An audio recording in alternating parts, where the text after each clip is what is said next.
What is up, everybody? We are back for another episode of The Real and the Rare. I'm your host, as always, Steven Rychel, being joined this afternoon by my good friend, the Redneck himself, Mr. David Mundell, BKFC World Middleweight Champion. How are you feeling this afternoon, my friend?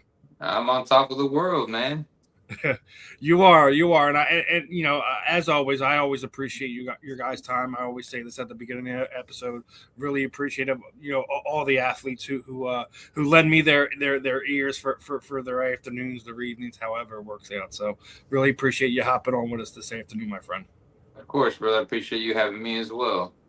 Hey, listen, man. Yeah, been supporting your career for a while. Yeah, I was really hoping to see you get put on that Knucklemania card here in Philadelphia on February 7th. Didn't work out that way, but definitely wanted to talk to you about it. One, obviously Knucklemania is kind of BKFC Super Bowl for all intents and purposes. You're in this weird position right now where the memory serves me, the guy that's ranked number one in your division according to BKFC, you've already beaten. The guy you want to fight's been making every excuse under the sun for the last 3.5 years to not fight you. What's next, dude? Like, who do you want to fight? Like, if you're the matchmaker and you're making the perfect match right now, who would you want to see name on that contract slid across from you? I mean, obviously, the biggest name out there right now that makes sense for fighting me is Perry. There's no reason why this shouldn't have already been put up. He's the only one in the division that anyone thinks that even has a slight chance of winning, even though I'll make that fight just look easy, just like I did all my other ones. But outside of him, there's nobody left in my division. I've completely cleared it out. And until some of these other newer guys get a little bit more experience underneath their belt, it doesn't even make sense. So from there, only thing that I think really makes sense is maybe jumping up a weight class. Go up to 185, snag that belt there. I'll even jump all the way up to 205 and take that belt. Now you just brought up Mike, so I got to bring this up. That, like, his only recent news that came out was him going on his little podcast and crying about that he may have to retire because his accountant done made some silly mistakes and he owes $800K in taxes. I'm sorry, but if my lawyer, my business partner, whoever made that mistake, I'm not retired. I'm looking for a reason to get in there ASAP. So first off, what are your thoughts on this? Obviously, like, listen, it's a fight game. It's a dirty business. What goes on behind the scenes, 9 times out of 10, the good people that are involved in this sport are few and far between. Not going to beat up Mike over that, but just I guess the way he's going about the conversation about this, I guess I'm not a fan of. When, like, you have this is a big fight. If you two get booked together, Yeah. he gets to actually say he's a world champion, not a king of violence nonsense. He actually gets to put a real belt to his name, but for whatever reason, he don't want to sign that contract. So Outside of what people think, the organization deems me pound for pound number one. I am the best pound for pound bare knuckle fighter in the world. I am the current 175-pound champ. I'm in his weight class. If he wants to level up, I'm that level. He may have more fans than I do. He's better known, but that's because BKFC has made him. He came from UFC, but nobody knew him when he was there. He was trash. He comes to BKFC, he's tough. He gets beat up. He's still able to dish out a little bit of punishment, so people love him. Perfect. Let's make this fight happen. There's there's no reason why it shouldn't be happening. There's history. There's a story. It'll sell. It's big. and there's a couple things that you mentioned there. One, like, he has a name, but as you stated, like, he wasn't the biggest name when he was in the UFC. His thing was he was a gladiator, so to speak. He'd be the guy that would go out on his shield, and a lot of people respect kind of that grit, that heart, stuff like that. So yeah, it doesn't make sense. Now I'm gonna put something out there. Obviously, like, so this doesn't happen, right? Is the next step the baddest man on the man tournament that's coming up at the beginning of next year, $25 million tournament? Is that something that piques your interest? Oh, of course. There's not a goddamn person in this world that I fear. You know, I feel like I got a fair chance with anybody. I don't care how much you weigh. There's always something. Yeah, definitely. We are gonna clip that one. We got a new program here on StreamYard. We just say clip that, it automatically does it for us. Gotta love the way AI works now. I hate AI for the most part, but this is one of the things I do like. So, um, I would like to see you in that tournament. Like obviously, there's a lot of bad guys, lot of tough SOBs that currently reside in BK under BKFC contract. But that's something I would like to see you do. Now, they've been doing some fun stuff with their social media, and I got to put it on it. Like obviously, the Christmas list thing came out with you out there, right? No, let's go back to that real quick. To talk about fucking disrespect, they put that out there. I wasn't a part of it. I had my girlfriend make that and put it out there for my damn self. That's some bullshit right there. That's Let that be known. Clip that. that's them catering, and we get it. Like, listen, every promoter is gonna have fighters, male or female, that they tend to like. They tend to push more than whatever. I don't even think they like him. They just done spent so much damn money on his ass that they're trying to squeeze every little thing they can back out of him. He's got a name. They got to use him. But guess what? You feed him to me, I whoop his ass. Everyone who was watching him because they thought he was such a badass realizes that he ain't shit and that I'm the badass. And then boom, you're right back to where you were. And I'm guarantee I'm a hell of a lot cheaper than he is. At least at the moment. Hey, listen, exactly, and that's why I got a lot of respect for you. You want the toughest fights. You don't want to mess with the little guppies that are swimming around right now. Obviously, Legacy fights, man. Legacy fights. I don't want filler fights. I don't know how many of these I got left. You know, not saying by any means anytime soon. But let's just be realistic. It's not a sport that you can stay in and keep fighting for your entire life. Like you got a short window compared to your entire life of opportunity to go in there and get shit done. I don't want to fight these guys who are 2-0 and 3-0. I want these big names that move the needle, that show people who I am, that prove my skill set, and it's simple. Legacy fights. I don't blame you. Like, listen, you're riding an 8-fight win streak. 5 of those wins come via KO or TKO. It makes sense to find those fights for you. I don't care. You know, if Mike doesn't want to do it, well, let's find another name that isn't under contract and have them come in and have them fight you. They did the same thing with Alessio Sakara. They gave, you know, he was a name outside of the promotion for the longest time. They have him come in. They have him fight Chris Camozzi, which made sense. And injecting some life into a division that not a whole lot of people know about, support, things of that nature. So if that's the case, let's find somebody in your weight class that isn't in the promotion. If Mike doesn't want to sign the contract, and let's put together one of these fights. Yeah, I gotta make something happen, man. It's been 6 months now since I fought. My last fight was 8 months before I finally got that fight, and to me, it's just crazy. Like I'm active. I'm always training, and I'm ready to go. Like it shouldn't be this long between fights. I should be fighting minimum 2 times a year, but I'd like to do 3, maybe even 4. Like I don't see why you guys can't make that happen. And listen. You know, I'm not here bashing anyone, but when I talk to a lot of the athletes that are involved with it, and that's the only gripe I hear, is that you guys have this long lull in between fights, you know, whether it be 6 months. Some I've heard fighters year and a half. It is probably the only thing that you have to deal with a growing promotion like this. Obviously, you get a lot of new names in there. Some of the guys get lucky, and then they do wind up getting 2 to 3 fights a year. But, you know, 1 to 2 fights a year for your world champion, I think, is ridiculous. You know, regardless if it makes dollars, makes sense type of thing. Find somebody in there, you know, put somebody in there, and let's see you do your thing. Let's see you you make some more highlight reels, things of that nature. However, it happens. Somebody to add to the list. You know, this is like I said, it's crazy. I'm ready to go. It's been entirely too long. Got the itch. I'm training my ass off, and nobody wants to train this hard for this long with no reward. You know, I'm looking forward. I'm ready. Anybody from 175 to 205, they can get it.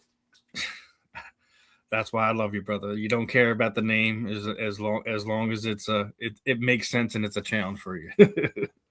Now, came across like some stuff to going on there. You were just talking about training. Obviously, you do some personal training, coaching and stuff like that.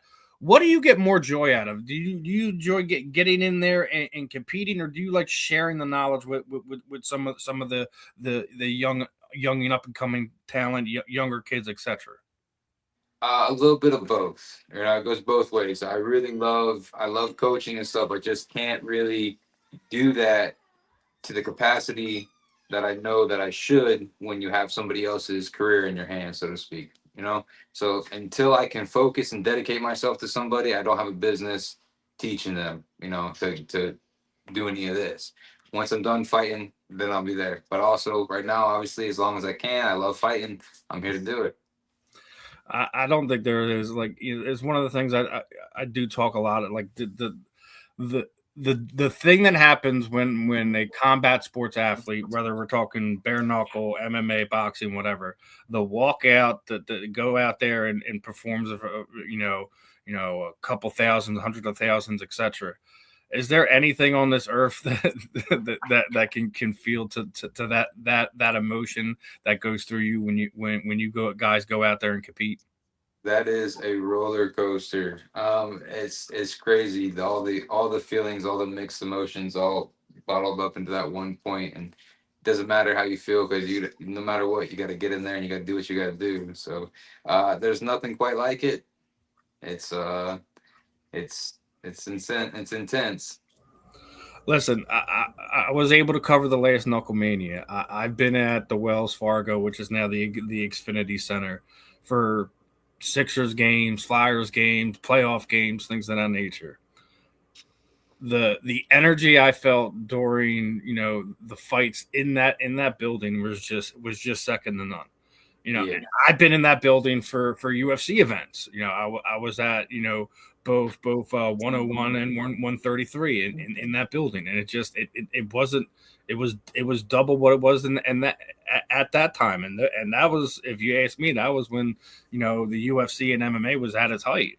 So I do think it's something that even as media fan, etc. I think it is an addicting thing. So I can yeah. definitely feel why you guys BKFC want to get out is there, man. It's up and coming for a reason, man. The product sells itself. It's exciting. It's relatable. It's fast paced. You're not gonna get bored watching it. Like There's it's just nowhere to hide. You like and where. when you go to a live event too, you do absolutely. You feel that energy. You feed off those people, and the fighters feed off you as well. So it's again that word intense. It's amazing being out there, being a part, whether you're in the crowd or if you're the one actually fighting.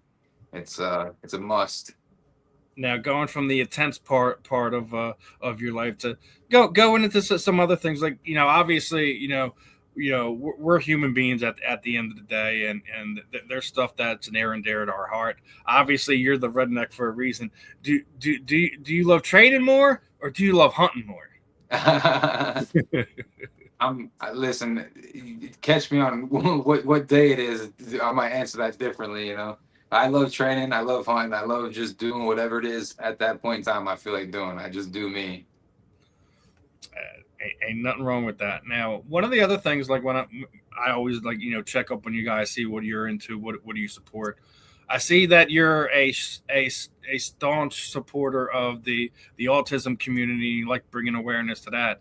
So obviously, I want to ask you, because obviously I have people involved in my life that are near and dear to me that you know are involved in autism for obvious reasons. What made you decide that's one of the things that you like to kind of champion and support and bring awareness to? I have my nephew's autistic. So it's just I see things a little differently than most people. And knowing what they go through and how people treat them, not necessarily differently, but everything has to be a certain way, understanding, because there's things that are, so to speak, out of their control. It's very complicated, but the more people know, the more awareness that goes to it, the better things are, especially for them.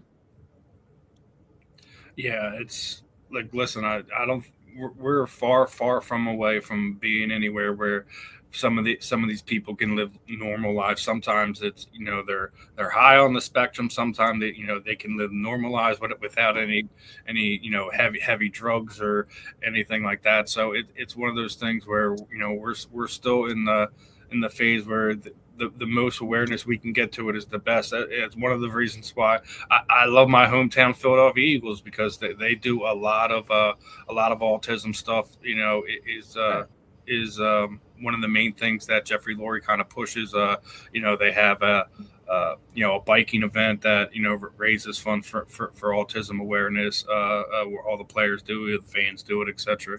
And a lot of the stuff that when they do events in the community, it's based around that. So it's like, when you see professional teams that they champion this, obviously, we're a long way away from having, some of these people being able to be well off without it. But, I'm glad that we're seeing more and more, athletes, both, bigger name superstars of whatever sports they do, into the combat sports athletes doing what they can do to kind of champion and getting the word out there. So definitely glad to see that you're one of them, Mr. Mundell. Yeah. And wanted to get this one out there. Obviously, seeing that you're doing a giveaway from one of your T-shirts, so I just wanted to put it out there. Seeing that you guys are doing, how did you get involved with Full Blast, and what kind of merch should we see doing that outside of the obvious giveaway that you guys are running?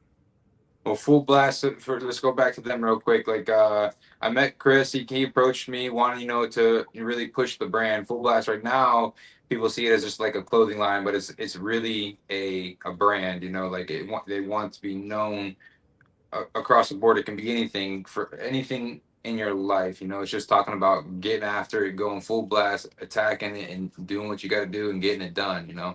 So whether it be hunting, fishing, going out there playing football, any of the sports you want to do, dirt biking, it doesn't matter, all the way down to the combat sports. It's just getting out there and getting after it. Full blast. Yeah, it sounds like a good company to kind of get behind, especially when there's a couple things that definitely can attach to yourself. So I'm gonna put that up there one more time, guys. If you want to enter into Full Blast's giveaway with Mr. Mundell, make sure you follow, like the given post on Dave's like page, and tag some friends in your comments. Share the link wherever you can. Get as many entries as you can, and then you could potentially win that giveaway. Are you doing like a signed T-shirt, or is it just a regular T-shirt? How's that one working? They're signed. Okay, so there you go. Anyone that wants to win some signed merch from Dave Mundell, make sure you go on the Facebook page and share that stuff out, so you guys can get your chance to win. I always like to try to find some of the stuff you guys are getting involved with, so we can kind of share our platform, so we can get some more attention to that. Now we were talking about Mike and his money issues, right? I don't know if you've seen this, right? But Jake Paul had that big fight. Obviously, he got paid a lot of money, and one of the things that he championed about that is, he isn't really having to pay taxes because he has moved himself out into Puerto Rico. Obviously, when we hear stuff from Jake, we have to take some of it with a grain of salt, for obvious reasons. But, I mean, when we see what Mike's going through, and then you see Jake basically going out there, in my opinion, that's like rubbing Mike's nose in it, so to speak, that he just got several hundred bags of cash, and he ain't paying any tax. Shitty things happen to shitty people. I think Mike's just getting a taste of his own medicine. It's his own damn problem. Oh man! And speaking of which, did you catch the Joshua fight? Did you pay any attention to that, or just seeing what happened on social media after the fact? Yeah, I just seen all the highlights and stuff. We all kind of knew what was going to happen. I mean, listen, I'm hard on Jake for obvious reasons, because of how he would go about picking his opponents, and if it wasn't for Tank having his legal problems, we would have seen it again. And for him accepting that fight and taking that fight, knowing full well knowing what was gonna happen to him, I'll give him his respect for that. But let's see him continue to fight guys, at his weight class, not guys that are 25, 30 years older than him and several weight classes below him. Because technically, isn't that what Mike Perry did in his last fight, picking on Jeremy Stevens, who's 2 weight classes? Choosing people who are smaller than him, giving him the edge, always having to have some type of handicap in every single one of his fights so that he could edge it out. And then he still ain't putting people to sleep. He might be getting people to quit, but that's lame. Yeah, listen, I've never really been a Perry fan. I respect him because he's an athlete. Obviously, anyone that gets in there puts it on the line, I have some respect for it. But like you sitting there saying, there's these guys that they definitely pick and choose and make sure they have the advantage. Like even like when we had the Ferreira and Borga fight. Christine Ferreira had a lot of stipulations to take that fight, hydration clauses, all this other stuff. So when you're asking to take on this big fight because you're this or you're that, there shouldn't be any type of stipulations like that. But that's neither here nor there. We need to find the real warriors in this, and I believe you're one of them. One of them things I didn't get a chance. I think your nicknames kind of obvious, but I have a thing with nicknames. I'm one of these guys that if you're given a nickname, you shouldn't be giving it to yourself, right? If you're an absolutely athlete, you got to earn it. So someone else has got to call you by it. It's got to stick, and that's how you take off with it. Now yours obviously, I think it's something you picked up for obvious reasons, but what was the origin behind Redneck? So you guys know my head coach is Jihad. So training with him, always walking out, these black coaches, and I'm coming out with a cowboy hat, and that's just what they called me, was Redneck. I had a different nickname at the time, but that's what they always called me. I liked it better. It just made more sense, and so we ran with it. Now going back to the Knucklemania, we get to see the self-coined most hated man in combat sports, Mr. Lex Ludlow, is going to be taking on Zach Kalmus. Now, for all intents and purposes, when he came in, everyone's calling him the Grizzly Bear. Lex is, definitely takes pull from the wrestling world. Are you interested to see that matchup at all? I had a little conversation with him, so yeah, just because now I know who he is, I want to watch. Lex is a fun dude. I've been interviewing him since he was an amateur, 10 years ago. I definitely love to see that he's getting the attention that he is, and he's hopefully gets a big win February 7th. He claims he's gonna put Zach down in the second round. We'll see if he's able to do with what his teammate did, because he does train with Pat Brady there, so we'll see if he can kind of repeat the Kalmus performance that he put on at Knucklemania 5, but it's definitely going to be an interesting one. Before we get ready to wrap this one up, I always ask you guys this question. We always hear goats and who's this, that, and the third. I think it's the hardest thing to do in combat sports to ever sit there and say there's a goat when we talk about combat sports. But I think the only fair way we could, because there's so many weight classes, eras, etc. So I think the only fair way to do it is the Mount Rushmore. If you had your Mount Rushmore of combat sports athletes, whether it be boxing, bare knuckle, MMA, whatever, who would be your athletes that you would put on the Mount Rushmore? So you said across any combat? Yeah, it does. It could be boxing. It could be MMA. It could be just. Okay, so we got people like Mayweather and McGregor. Those big for up to date stuff. And of course, then like Muhammad Ali and Mike Tyson. Oh, pick straight bangers. That wasn't even a hard one for you. I really don't pay much attention to any of this stuff now, so like I'm even listen. But those just seem to be not surprise me, because a lot of times I ask that question and be like, I don't even know who to tell you, man. I don't even really follow sport. I just train it. I just do the fight, and that's about it. So I mean, there's nothing wrong with Mayweather or putting Conor on there. They've helped grown this sport so much to a point. It's you can't ignore it. And then Muhammad Ali is just he's the original trash talker, man. So I mean, how can you not love what Muhammad did? And Mike was arguably the most feared man in boxing for the better part of 10 years, regardless if he got figured out at some point in time and stuff like that. I mean, I think I asked it last week, and there was a question came across this one, is that do you ever feel there was a champion, a fighter that didn't realize how good we had it while they were on top until they were gone?